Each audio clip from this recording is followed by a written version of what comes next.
திருவள்ளூர் மாவட்டம் புஜன்கண்டிகை பகுதியில் சென்னை திருப்பதி தேசிய நெடுஞ்சாலையை 6 வழிச்சாலையாக விரிவுபடுத்தும் பணிக்காக தோண்டப்பட்ட பள்ளத்தில் பைக்குடன் விழுந்த கிருஷ்ணன் என்ற முதியவர் உயிரிழந்தார். தேசிய நெடுஞ்சாலைத்துறையினர் பேரிகேட் மற்றும் எச்சரிக்கை பலகை வைக்காததே விபத்துக்கு காரணம் என அப்பகுதி மக்கள் தெரிவித்திருக்கிறார்கள். இதுகுறித்த கூடுதல் விவரங்களோடு இணைகிறார் எமது செய்தியாளர் பாலாஜி. வணக்கம் பாலாஜி, உங்களிடம் இருக்கும் தகவல்களை சொல்லுங்க. வணக்கம்.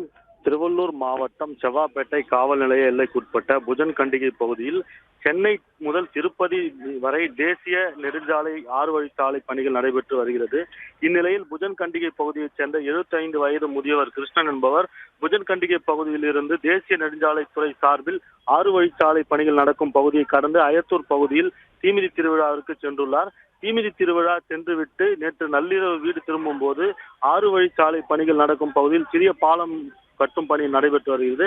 அந்த பாலம் அருகே திடீரென தோண்டப்பட்ட பள்ளத்தில் கிருஷ்ணன் வந்து கொண்டிருக்கும் போது இருசக்கர வாகனத்துடன் பள்ளத்தில் விழுந்து சம்பவ இடத்திலேயே துடிதுடித்து உயிரிழந்துள்ளார். இதையடுத்து அதிகாலையில் அவ்வழியே சென்ற பொதுமக்கள் கிருஷ்ணனை பார்த்து காவல்துறையினருக்கும் அவரது உறவினர்களுக்கும் அளித்த தகவலின் அடிப்படையில் சம்பவ இடத்திற்கு வந்த காவல்துறையினர் அவரது உடலை பிரேத பரிசோதனைக்காக திருவள்ளூர் அரசு மருத்துவக் கல்லூரி மருத்துவமனைக்கு அனுப்பி வைக்க முற்பட்ட போது பொதுமக்கள் இந்த பகுதியில் திடீரென தோண்டப்பட்ட பள்ளத்தால் உயிரிழப்பு ஏற்பட்டுள்ளதாகவும் எந்த ஒரு முன்னெச்சரிக்கை பலகைகளும் வைக்கவில்லை, தற்காலிக மாற்றுப்பாதை ஏற்படுத்தி தரவில்லை எனவும் மேலும் உயிரிழந்த நபருக்கு இழப்பீடு வழங்க வேண்டும் என அதுவரை பிரேதத்தை விபத்து நடந்த பகுதியிலிருந்து எடுக்கக்கூடாது என காவல்துறையினர் வாக்குவாதத்தில் ஈடுபட்டனர்.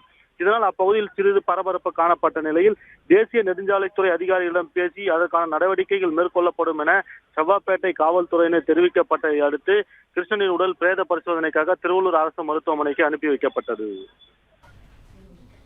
நன்றி பாலாஜி, உங்க தகவல்களுக்கு.